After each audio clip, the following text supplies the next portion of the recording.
itu lampu. Kasih.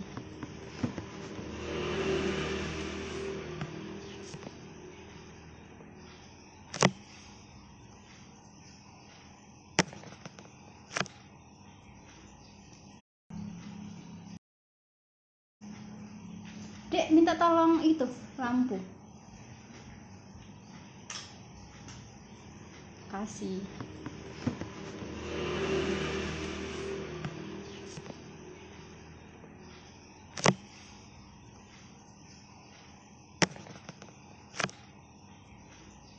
Selamat sore teman-teman. Kita menunggu Mas Ulil ya. Oke.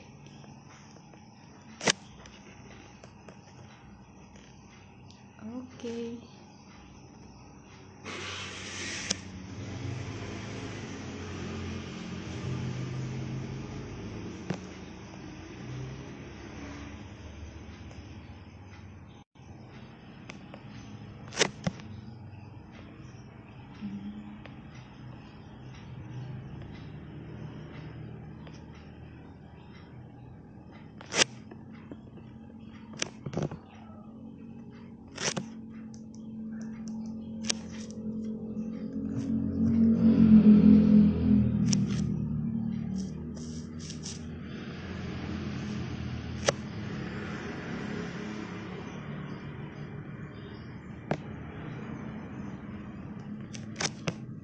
Waalaikumsalam Mbak Dina.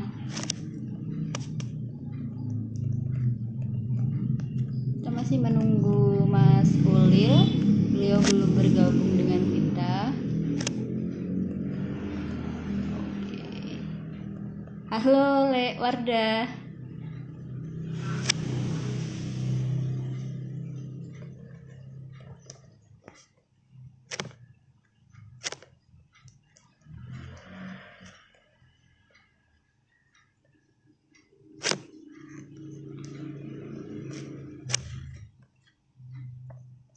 Oke.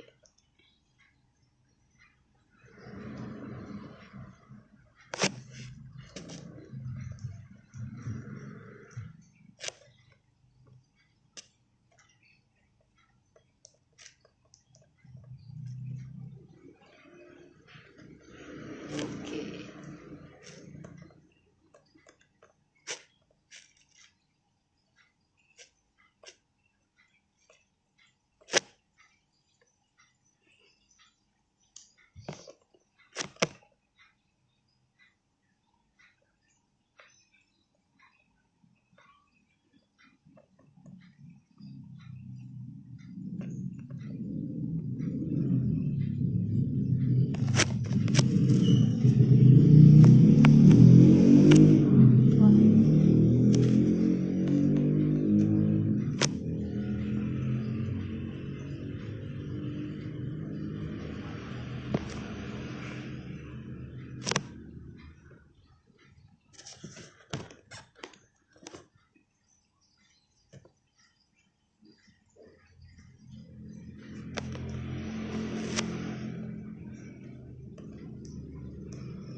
Sore teman-teman, kita masih menunggu Mas Ulil ya.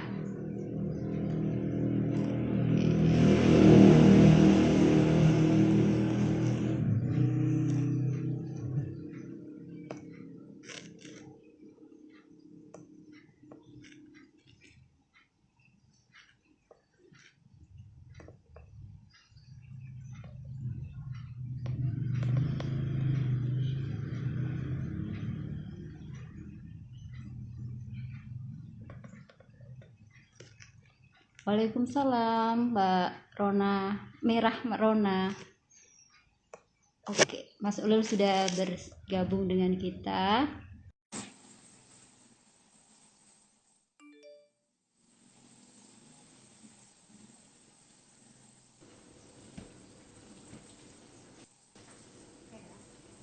Halo, Assalamualaikum Mas.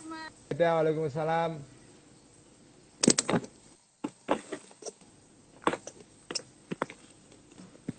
Halo Mbak Aida. Halo Mas, apa kabar? Baik. Kamu di mana itu? Di rumah ya? Iya, gimana Mas ngaji Ihya? Masuk tahun Alhamdulillah keempat jalan ya? terus. Iya. Ini kok tempat saya kok Eh, agak gelap ya? iya, agak gelap Mas. Sebentar, sebentar. Sebentar, sebentar. Saya tak bikin lampu dulu.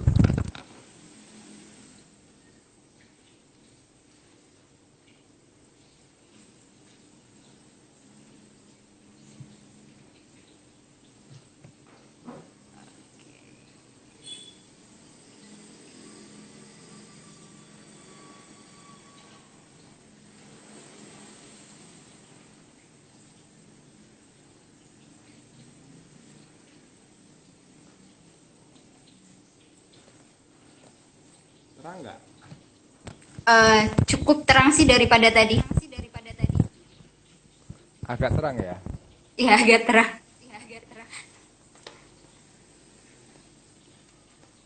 Bentar.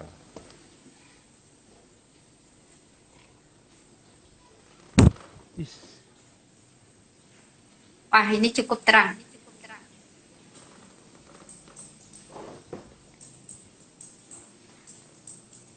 Oke, bisa kita mulai Mbak Ida? Boleh. Baik Mas. Assalamualaikum warahmatullahi wabarakatuh. Waalaikumsalam Terima warahmatullahi kasih wabarakatuh. Mas Ulil sudah bersedia menerima undangan perempuan membaca untuk berdiskusi tentang sastra pesantren dan perempuan. Eh, Mungkin saya akan memperkenalkan sedikit tentang Mas Ulil karena sebagian dari kita mungkin sudah kenal siapa Mas Ulil.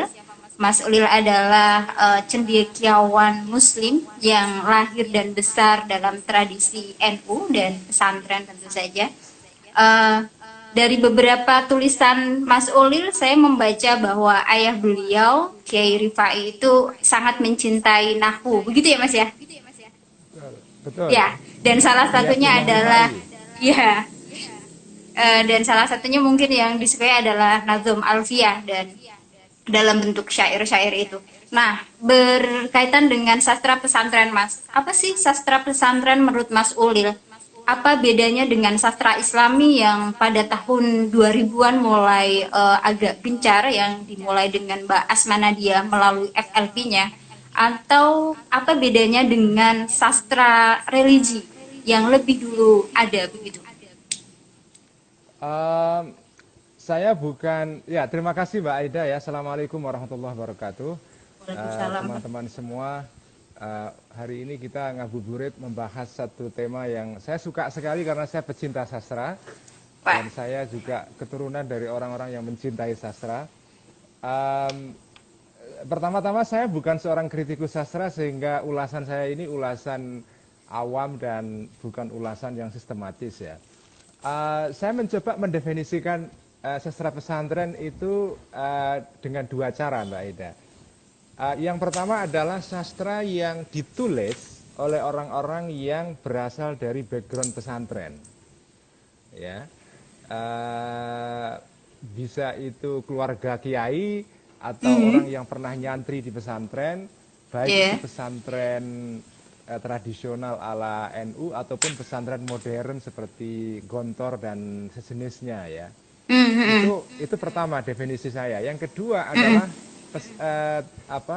karya karya yang ditulis mungkin bukan oleh seorang yang berasal dari background pesantren, tapi temanya atau settingnya itu adalah pesantren. Jadi sastra pesantren bisa kita lihat dari sudut penulisnya. Penulisnya adalah orang-orang yang punya background pesantren, pernah nyantri, pernah belajar di pesantren. Yang kedua adalah settingnya, apa temanya. Temanya adalah berkaitan dengan tema-tema pesantren. Tapi ini kan pembedaan untuk analisa saja. Dalam prakteknya ini ya, dalam prakteknya adalah dua hal ini saling bergabung. Jadi biasanya yang kita sebut sebagai sastra pesantren itu adalah sastra yang memang ditulis oleh orang yang pernah punya background pesantren, pernah mengalami setting pesantren, dan temanya pun juga berkaitan dengan pesantren. Nah, saya kira contoh yang paling bagus ya apa itu tema-tema seperti itu ya yang sekarang ditulis oleh Mbak Hilma Anis misalnya, itu salah satu contoh Hati Sugita ya. ya itu salah satu contoh sastra yang ditulis oleh orang yang pernah nyantri, setting sosialnya juga pesantren, dan nah yang menarik Rata-rata pembacanya juga pesantren. rata-rata juga orang-orang yang pernah punya pengalaman pesantren, jadi mereka merasa terkait secara emosional gitu. Betul. Nah, jadi itu definisi saya, Mbak Aida. Mm-mm. Kalau apa sih bedanya Mas dengan sastra Islami misalnya yang pada awal tahun 2000-an Mbak Asma Nadia melalui FLP-nya. Kalau di FLP itu kan jelas ya, mereka mendefinisikan sastra Islami itu punya semacam ide atau gagasan bahwa sastra itu ya dakwah gitu. Apakah sastra pesantren juga memiliki muatan itu? Uh, nah, kalau kalau secara apa ya, secara kultural ya, sastra yang disebut dengan sastra Islam itu sebetulnya secara setting sosial kultural, sastra Islam itu sebetulnya adalah sastra yang banyak dikerjakan teman-teman yang backgroundnya di perkotaan, Hmm, yang kuliahnya di perguruan tinggi, dan iya, tentu saja bukan berarti bahwa sastra pesantren itu tidak dikerjakan oleh teman-teman yang kuliah juga. Mbak hmm, Hilma kan kuliah juga, atau iya, yang lain-lain juga kuliah. Atau Mbak Abidah El Kholiki juga anak pesantren yang kuliah juga. Tapi memang sastra Islam yang muncul dalam 10, 20, mungkin 30 tahun terakhir itu adalah sastra yang setting sosialnya berkaitan lebih banyak dengan kehidupan urban, hmm, dikerjakan oleh teman-teman yang menjadi bagian dari gerakan kebangkitan Islam baru ya, yang hmm, kebanyakan itu berada di kampus-kampus ya. Itu jadi perbedaannya menurut saya perbedaan dari sudut apa ya, pembacanya, tapi juga setting sosial yang menjadi latar belakang kelahiran sastra Islam ini. Jadi sastra Islam ini memang tujuannya dakwah, karena ya ini bagian dari cara mereka mendakwahkan kesadaran Islam baru yang muncul di kalangan perkotaan ini. Sebetulnya sebelum sastra Islam itu ada sastra yang muncul sebelum itu yang mungkin senada, tapi menurut saya jauh lebih lebih apa ya, lebih mungkin tidak langsung terkait dengan dakwah, tapi lebih terkait dengan kesadaran sufistik ya, hmm, yaitu yang disebut dengan sastra sufi atau sastra profetik. iya, Sastra profetik itu dulu pernah dikemukakan oleh orang seperti Pak Kunto Wijoyo.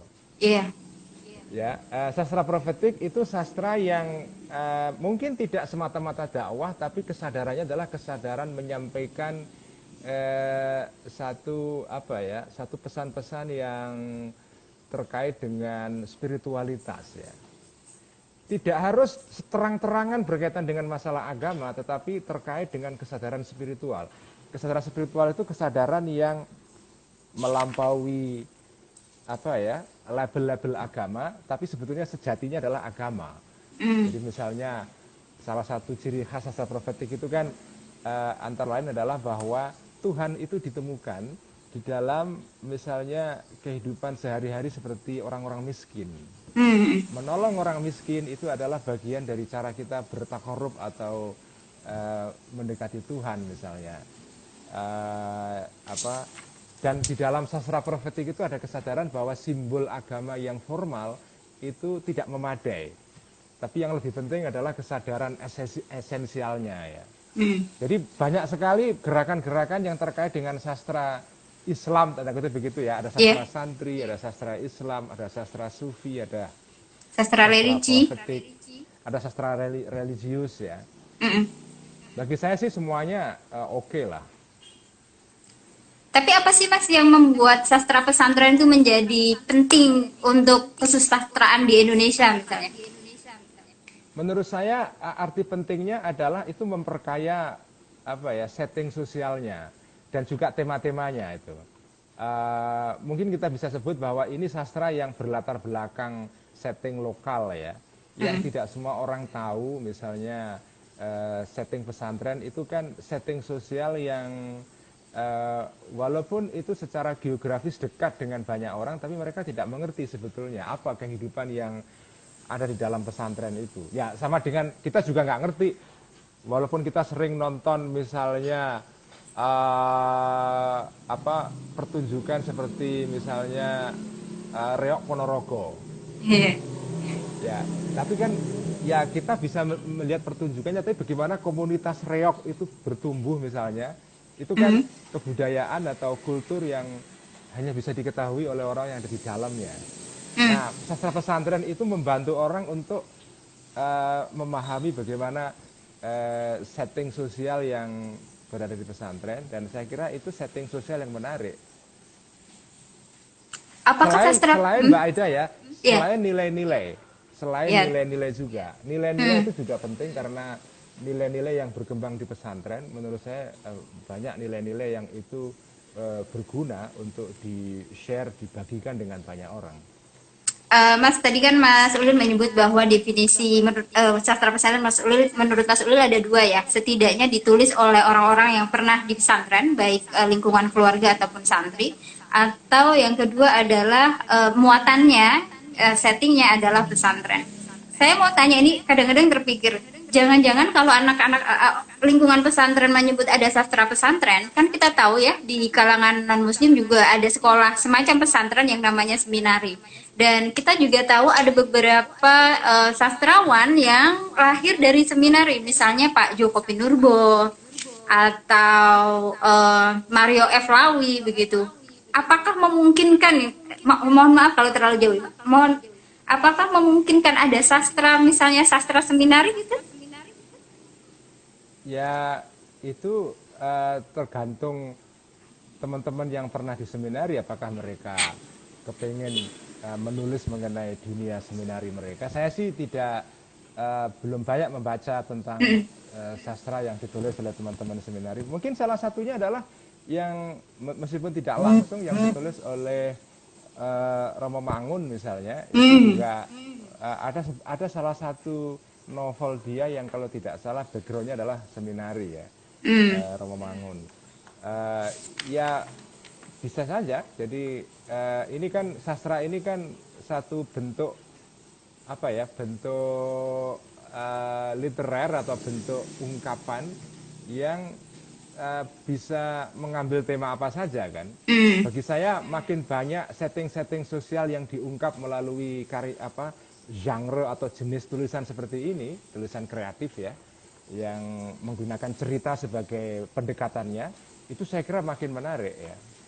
Dan akan menarik juga misalnya Mbak Aida kalau seandainya ada orang yang tidak pernah punya latar belakang pesantren, tapi kemudian dia terjun ke pesantren sebagai orang luar yang seperti menonton begitu, tapi menonton secara terlibat. Jadi dia masuk ke dalam seperti seorang antropolog yang datang ke satu objek penelitian, kemudian dia mendalami, menghayati dan ikut terlibat dalam kehidupan di dalam komunitas yang dia teliti. Setelah itu dia menulis.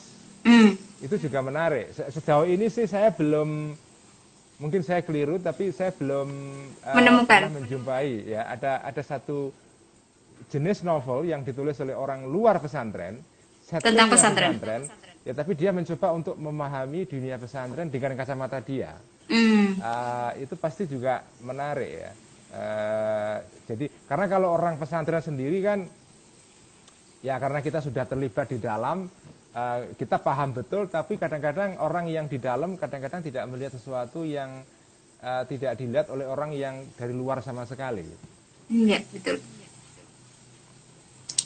Jadi sastra itu punya kemungkinan untuk berkembang terus ya Mas ya? Ya, apalagi sekarang ya, menurut saya ini menarik, dan saya kira ini sebetulnya saat yang bagi saya sangat tepat bagi teman-teman yang punya background pesantren untuk menulis, karena ini di luar dugaan. Dulu orang mengira, atau semula orang mengira bahwa kehadiran teknologi teknologi digital apa ya berupa e-book itu, yaitu buku yang bentuknya elektronik Iya. berupa kode-kode digital, e-book berupa PDF atau yang lain-lain, itu akan mematikan buku cetak, Hmm. akan mematikan industri percetakan itu ya, atau penerbitan buku. Ternyata ya memang ada beberapa penerbit yang berjatuhan sama dengan beberapa koran-koran cetak berjatuhan karena hadirnya koran apa itu apa online kan atau Iya. digital media.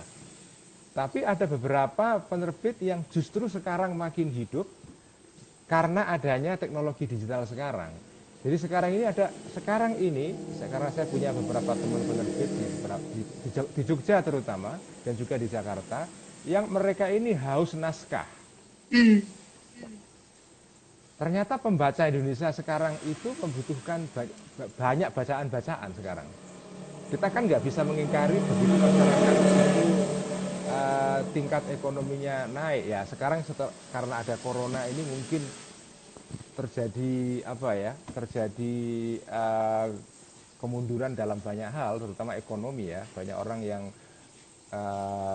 apa tidak akan yang akan menggunakan uangnya secara hati-hati sekali sehingga nggak banyak belanja. Tapi kan ya kita berharap insya Allah sih pandemi ini berlalu dan kemudian ekonomi jalan kembali kan. Nah dengan keadaan ekonomi sekarang ini bangsa kita Indonesia itu kan sekarang per kapitanya kan di kisaran antara 4.000 sampai 5.000 lah antara itu ya. Itu sudah mulai tercipta satu kelas pembaca yang membutuhkan jenis-jenis bacaan yang beragam. Kalau sampai pergi ke toko buku Gramedia misalnya, itu salah satu counter yang paling banyak jenis-jenis bukunya adalah novel. Ya, betul. Dan paling banyak dikunjungi oleh anak-anak muda itu bagian novel, seksi novel, sedikit sastra berupa puisi ya, tapi novel itu paling laris. Fiksi biasanya Dan ya. ya, yang fiksi. Menurut teman saya yang penerbit juga, dia mengatakan novel itu memang paling laris. Jadi buku yang paling laris di dalam masyarakat kita sekarang ini pertama buku agama, yang kedua novel ternyata. Ini juga Mas, menarik Mbak Aida. tapi buku agamanya genrenya yang ini ya, muatannya yang agama tapi yang agak Ringan-ringan yang ya. ringan. Kalau yang berat biasanya tema wacana agak susah. Agak Karena agak sebelum susah. di ini saya di Mizan, jadi berasa banget ketika mempromosikan buku-buku yang nuansanya wacana gitu, itu agak berat gitu. Iya betul. Kalau kata Mas Haidar pemilik buku apa penerbit Mizan itu menerbitkan buku-buku yang kategorinya pemikiran itu seperti berjihad gitu. Iya, itu Artinya guyonan nekat di kan. antara kami biasanya kita jihad-jihad karena memang nggak ada ininya. Nggak ada untungnya. Profitnya kecil atau bahkan rugi. Boleh bilang seperti itu. Oke Mas, tadi kan bilang bahwa sekarang eh, apa namanya setelah ada e-book misalnya kata Mas Ulil kenaik pembaca mulai ini ya mulai banyak. Tapi kalau dilihat dari teman-teman penerbit yang sekarang ini katanya penjualan buku itu turun. Hmm. Buku cetak turun tapi penjualan e-book juga nggak naik signifikan gitu. Ya, ya betul ya.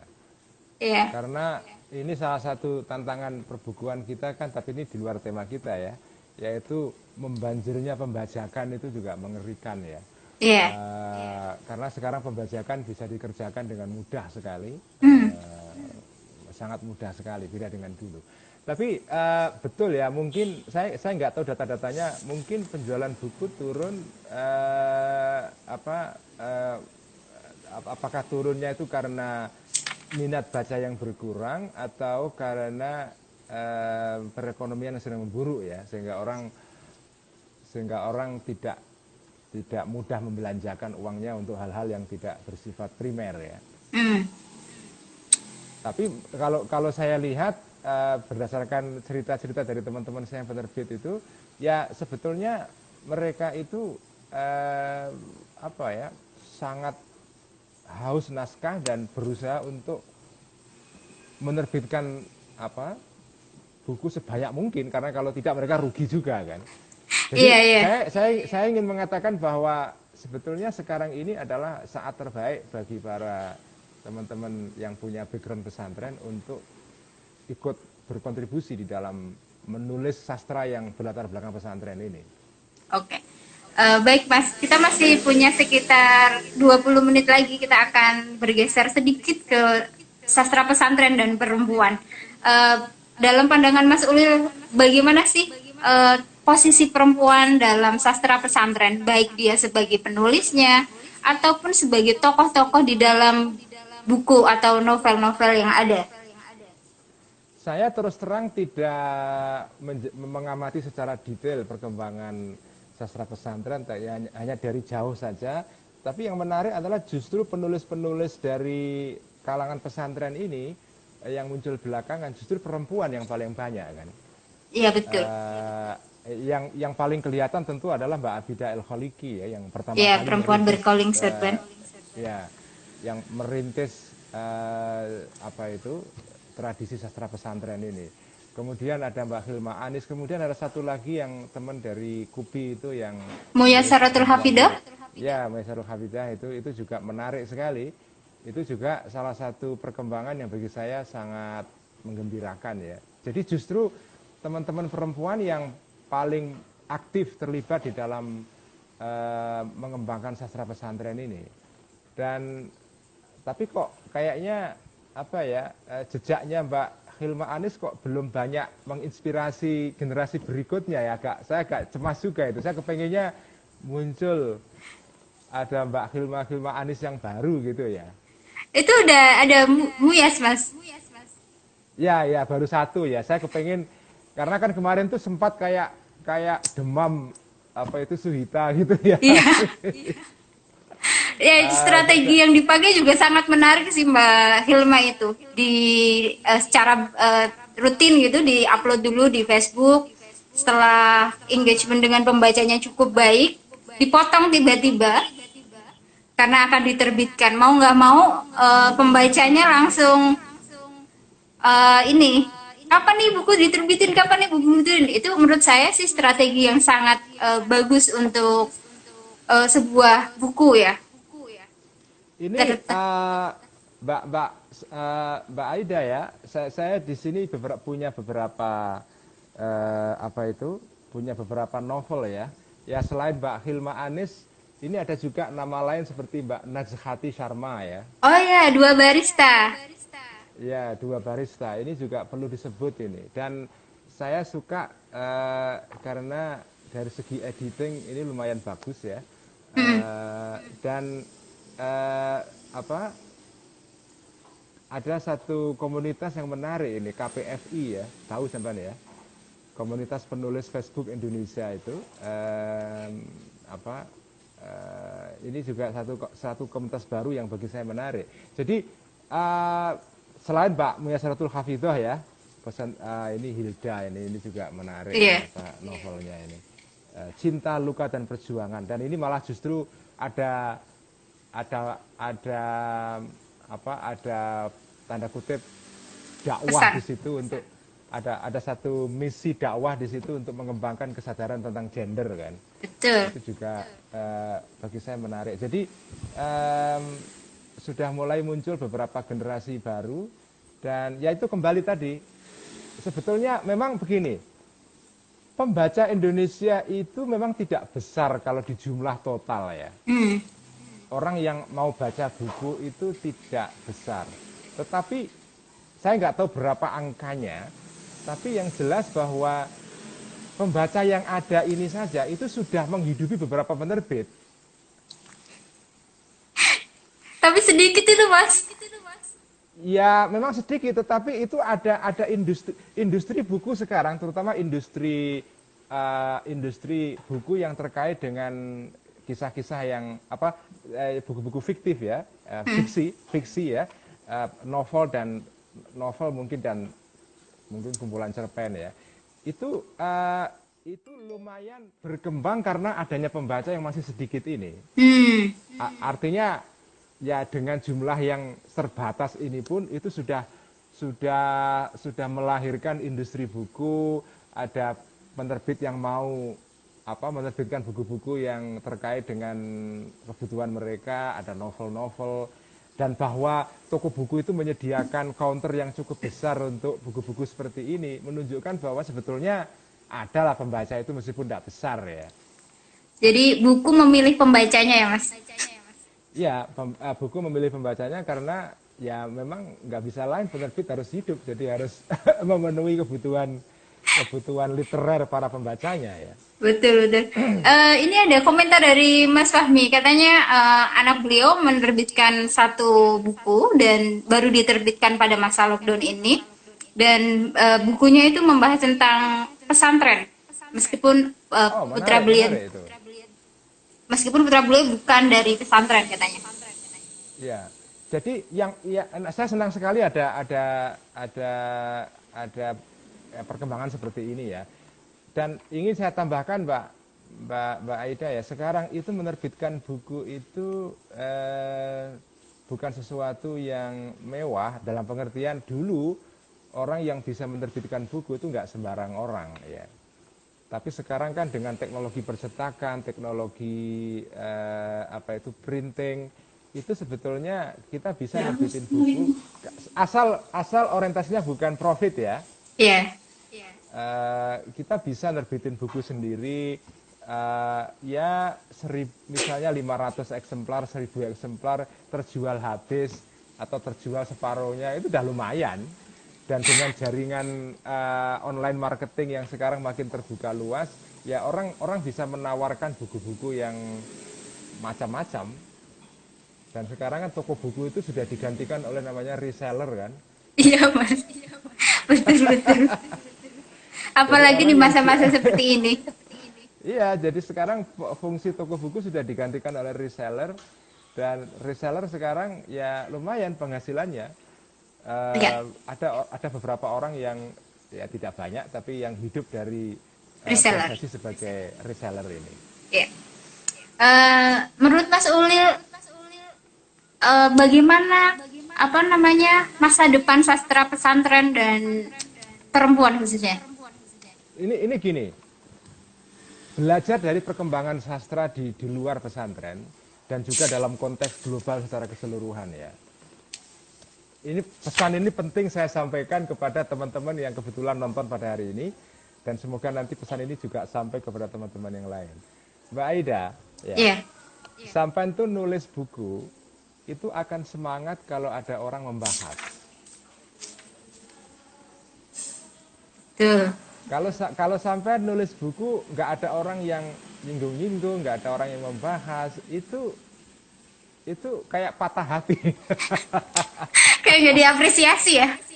Iya, saya sebagai pengarang itu kalau karya saya diresensi orang, dibahas, walaupun yang bahas itu mungkin bukan siapa-siapa, tapi kalau ada yang bahas, itu kita merasa senang karena kita tahu, oh ternyata karya kita ada yang baca. Gitu. Nah, karena itu pertumbuhan sastra pesantren membutuhkan syarat lain, yaitu adanya orang-orang yang membahas sastra pesantren.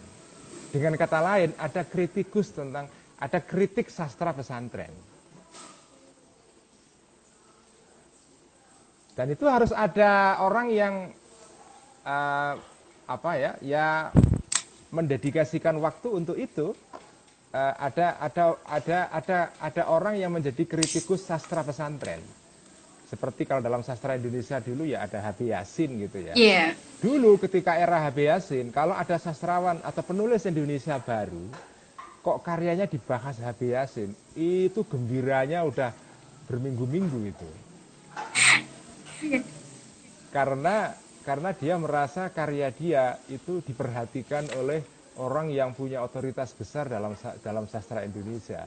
Nah, begitulah perkembangan sastra di luar negeri juga begitu. Ada orang yang menjadi kritikus sastra, yang ada satu komunitas yang membahas mengenai karya-karya sastra pesantren ini. Tidak harus kritikus yang akademis yang ya dibahas, bahkan dibahas di Facebook pun kita juga senang juga kan. Harus didengungkan terus ya Mas ya. Betul. Ya, jadi harus ada orang yang mensupport karena mau bahas, mau meresensi, mau mereview, itu penting sekali. Nah, yang kedua yang bagi saya penting juga adalah bagaimanapun kalau kita mau kalau kita ingin sastra pesantren berkembang dengan baik, maka kita membutuhkan satu kerja yang lain yang serius selain kritik sastra pesantren, juga editor yang baik, Mbak. Iya, betul. Editor yang baik yang membantu para pengarang-pengarang ini untuk menyajikan kisah yang bagus. Selain editing novelnya sendiri, juga editing bahasa, editing dalam pengertian proofreading ya, itu juga penting karena yang mengecewakan kadang-kadang beberapa karya teman-teman ini masih banyak belepotan dari sudut editingnya ini ya, salah cetak atau struktur Typo. kalimat yang typo yang macam-macam lah. Itu hal-hal dasar begitu harus dibenahi supaya sastra pesantren ini makin berkembang itu. Yang terakhir adalah bagi saya juga promosi itu juga penting. Promosi di kalangan para santri-santri sendiri ya. Karena bagi saya pembaca utama sastra pesantren ya para santri. Tadi Mas untuk yang editing itu saya juga melihat ya dari 3 naskah tadi yang sudah disebutkan. Sepertinya saya melihat itu terlalu terburu-buru gitu. Terburu-buru ditunggu pembaca, akhirnya dari pihak penerbit ya udahlah nanti dicetak dulu aja, terbitan kedua baru diberesin lagi. Sepertinya seperti itu. Ya. Nah ya apapun alasannya, tapi mungkin pelan-pelan nanti perbaikan dalam aspek editing itu diperlukan ya, sehingga kan sekarang ini sudah mulai muncul pembaca yang sadar betul pentingnya editing yang baik ya. Ada orang yang resah, istri saya itu termasuk orang yang paling jengkel kalau ada buku kok typo itu paling jengkel. Apalagi bukan hanya typo tapi salah penulisan dalam aspek tanda baca atau huruf besar jadi kecil jadi besar gitu, itu mengganggu sekali. Mas, ini ada pertanyaan menarik. Sebenarnya bukan pertanyaan sih, pernyataan. Di beberapa pesantren masih ada larangan untuk membaca novel. Gimana menurut Mas Ulil? Di Kajen kayaknya masih ya Mas ya? Matanya nggak boleh membaca buku selain dari luar ya? Enggak, di Matele perpustakaannya cukup bagus di madrasah di tempat saya sekarang, sudah punya perpustakaan yang bagus. Di pesantren saya sendiri sekarang dikembangkan perpustakaan juga. Ya kalau di kalangan pesantren itu karena mereka mengelola atau mendidik anak-anak yang pada taraf belajar pada tingkat yang awal ya, itu kan pendidikan dasar atau paling jauh menengah. Mereka concern betul tentang jenis bacaan yang mereka baca. Jadi memang ada filtering, itu ada ya. Tapi melarang novel saya kira nggak ada ya. Setahu saya kalau di kajian sih nggak ada. Mungkin di tempat-tempat lain mungkin ada, saya nggak tahu ya. Tapi menurut saya sekarang mulai tumbuh kiai-kiai muda yang sadar tentang pentingnya bacaan-bacaan yang bersifat imajinatif seperti novel seperti ini. Bagi saya itu sangat bagus sekali karena belajar dari pengalaman saya sendiri, masa-masa ketika kita di pendidikan dasar dan menengah itu masa-masa ketika imajinasi kita itu lagi sedang tumbuh-tumbuhnya, sedang berkembang ya, dan karya-karya yang bersifat fiktif ya, fiksi ya, karya-karya fiksi itu sangat asik, mengasihkan buat orang-orang yang pada masa pertumbuhan seperti ini. Iya. Salah satu buku yang saya baca, bukunya Mas Hairul Salim itu juga cerita Mas, bagaimana waktu di pesantren beliau dan teman-temannya itu secara sembunyi-sembunyi baca bukunya Kopenggo. Jadi kalau dilarang tapi masih masih bisa mengakses dan akhirnya itu menjadi kenangan yang amat manis gitu kan. Bagaimana Ya, dia mendapatkan buku itu gitu. betul. Karena pada era Kopingho itu era ketika apa ya, ketersediaan buku bagi anak-anak pesantren apalagi yang di kampung-kampung itu sangat sedikit sekali kan. Perpustakaan sendiri barang mewah waktu kita tumbuh di dalam era Kopingho itu. Satu-satunya bacaan yang tersedia adalah ya bacaan seperti Kopingho itu. Itulah kenapa yang menjelaskan kenapa orang-orang ketika itu membaca kisah ini. Selain kisahnya sendiri menarik, juga ketika itu pilihan nggak banyak. Saya tumbuh pada era itu. Meskipun saya tidak terlalu apa ya, tidak terlalu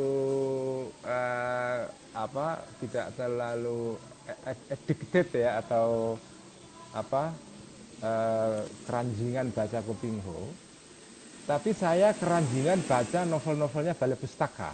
Hmm.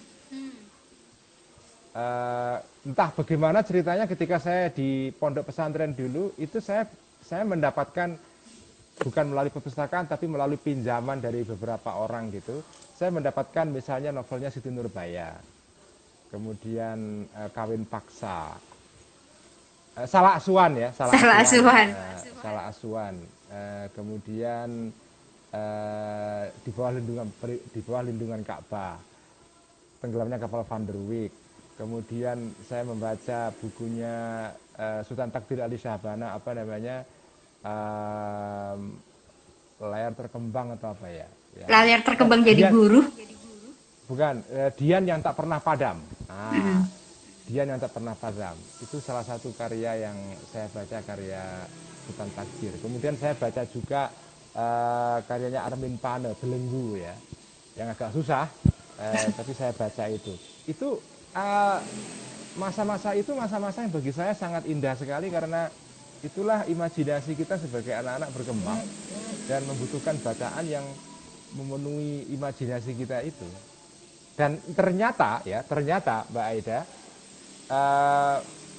bacaan-bacaan itu menumbuhkan minat pada diri saya kemudian untuk jadi penulis. Ini sudah buku keberapa, Mas?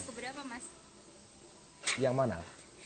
Bukunya Mas Ulul yang terakhir kan Manusia Rohani. Oh, saya ini termasuk orang yang kategorinya pemalas ya. Saya bukan orang yang rajin menulis buku, tapi saya ya menulis tulisan-tulisan pendek, artikel atau renungan-renungan itu banyak. Saya berharap saya bisa menulis lebih banyak lagi, tapi ya dasarnya pemalas ya. Tapi saya suka menulis ya. Saya suka menulis, saya suka baca. Nah, kesukaan membaca itu tumbuh antara lain dari kebiasaan waktu saya di pondok dulu mencari-cari novel itu yang, nah termasuk novelnya Romo Mangun, trilogi mulai dari Roro Mendut, Iya. ya, Genduk Genduk Dudu dan Dudu. Lucy Lindri. Iya. Ya, 3 itu saya baca waktu saya di pesantren. Wow. Tuntas itu. Saya baru baca Dan akhir-akhir ini nih. dan itu saya baca bukan karena ada perpustakaan yang menyediakan itu, saya mencari sendiri, beli. Saya beli karena saya keranjingan baca novel, jadi saya waktu saya mengajar di madrasah di kampung dan dapat honor itu saya belikan novel-novelnya Romo Mangun. Jadi kenangan. Ya, kemudian saya baca juga karyanya Budi Dharma, Olengka ya. Olengka. Itu Iya. salah satu novel yang susah dibaca, nggak paham saya maunya apa, tapi saya baca khatam 2 kali. Saya baca berulang sampai 2 kali karena saya penasaran, ini kok ada novel yang dibaca kita nggak paham. Jadi maunya apa Absurdnya. ini? Maunya apa? Jadi ceritanya kan sangat absurd sekali karena ini memang salah satu jenis novel yang memang absurd sekali. Tapi saya suka walaupun tidak paham isinya seluruhnya ya. Ini ada pernyataan lagi, Mas. Kalau dulu katanya di pondok novel suka disita karena ya baca novel disita, tapi sekarang beberapa pesantren katanya memperbolehkan menggunakan HP katanya. Nah, kalau HP itu memang saya sendiri punya catatan itu. Kalau untuk teman-teman yang sedang di pondok, HP itu bisa mengganggu memang. Iya. Apalagi pada taraf kita belajar di tingkat ibtidaiyah, SD atau karena kan di pondok itu kehidupannya kan kehidupan yang memang apa ya diakselerasi. Jadi waktunya semua dipakai untuk belajar. Kalau kita hidup di luar konteks pondok itu kan alamiah, artinya ya ngalir saja. Begitu di pondok kamu diakselerasi, jadi kayak film tentang kehidupan yang 40 tahun dipendekkan jadi cuma 2 jam itu jadi film gitu kan. Itu kan harus semuanya serba diakselerasi. Kamu harus baca ini, baca itu, belajar ini, ibadah yang banyak. Jadi hal-hal yang tidak esensial itu dihilangkan semua. Sebagaimana Anda bercerita tentang kehidupan yang bentangannya 40 tahun dalam film yang hanya 1,5 jam atau 2 jam, terpaksa hal-hal yang tidak penting kan dihilangkan, tidur kan dihilangkan, atau sedang ke kamar kecil kan dihilangkan semua itu. Ini udah mulai masuk ke sesi-sesi terakhir, Mas. Saya mau bertanya, apakah sastra pesantren, saya kembali lagi ke sastra pesantren, apakah sastra pesantren ini punya akar yang kuat dalam kesusastraan Indonesia? Misalnya mulai dari karya Hamzah Fansuri atau Raja Ali Haji misalnya. Uh, Kalau kita mau jujur ya, jenis tulisan atau genre yang disebut dengan genre itu, jenis tulisan namanya novel, itu memang barang baru sebetulnya. Ini kan sesuatu yang harus kita akui datang dari barat. Kalau jenis tulisan dalam masyarakat kita itu kan tidak novel, tapi babat. Babat. Misalnya ya babat tanah Jawa, babat Sunda dan seterusnya. Jadi berkisah tapi dengan struktur yang agak beda sekali, bukan hanya agak, sangat berbeda dengan novel. Tradisi kita itu kalau dalam pesantren misalnya, ya apa itu tradisi kitab kuning, tradisi tulis menulis yang terkait dengan penyebaran ilmu, seperti apa ya tafsir Al-Ibrisnya Kiai Bisri Mustafa misalnya. Atau misalnya tradisi dalam bentuk bersyair, ya itu sangat kuat dalam tradisi kita. Bersyair yang menggunakan wazan atau tata cara yang dipakai dalam syair Arab kan, tapi bahasanya Jawa. Itu sangat sangat kuat akar-akarnya. Tapi kalau novel itu memang sesuatu yang baru dan itu yang menjelaskan mungkin kenapa belum banyak yang terjun dalam bidang ini. Tapi menurut saya sekarang sudah mulai banyak kalangan pesantren yang masuk dalam sektor ini. Bagi saya ini penting dikembangkan terus karena selain sekarang itu saya kok punya prediksi ya dalam jangka depan, dalam jangka panjang orang itu bisa kok hidup dari nulis novel itu. Saat ini udah ada sih Mas, tapi beberapa aja. Ya beberapa ya, tapi ini kan sesuatu yang menarik bahwa sekarang ada orang-orang yang bisa hidup dari berjualan atau dari novel dan itu lumayan. Itu kan ya artinya ada insentif berupa insentif ekonomi ya. Bisa jadi nafkah lah kira-kira gitu. Iya, kalau betul. Kalau biasanya kan beberapa orang bilang bahwa menulis tidak bisa dijadikan profesi karena nggak ada uangnya gitu. Tapi saya melihat ada beberapa penulis gitu yang bukunya laku puluhan ribu eksemplar dan itu nilainya wow sekali. Memang ada Nah, beberapa penulis. ya tidak usah 10.000 lah Mbak Aida, misalnya sampai nerbitin buku 1.000 laku itu udah lumayan. Ya tentu saja tidak akan bisa beli mobil, tapi kan bukan itu tujuannya. Betul, Ya betul, betul. beli untuk kebutuhan rumah tangga itu ya dalam sekian waktu itu bisa. Nah Yeah. kalau sampean sudah mulai dikenal namanya itu nanti bisa naik 2.000, 3.000, 5.000 dan sekarang kemungkinan untuk dikenal itu makin banyak karena ada medsos, karena ada penjualan langsung lewat online marketing. Itu bagi saya jadi masa depan sastra pesantren itu bagi saya sangat baik sekali karena ada aspek ekonomi yang kita bisa peroleh dari sana.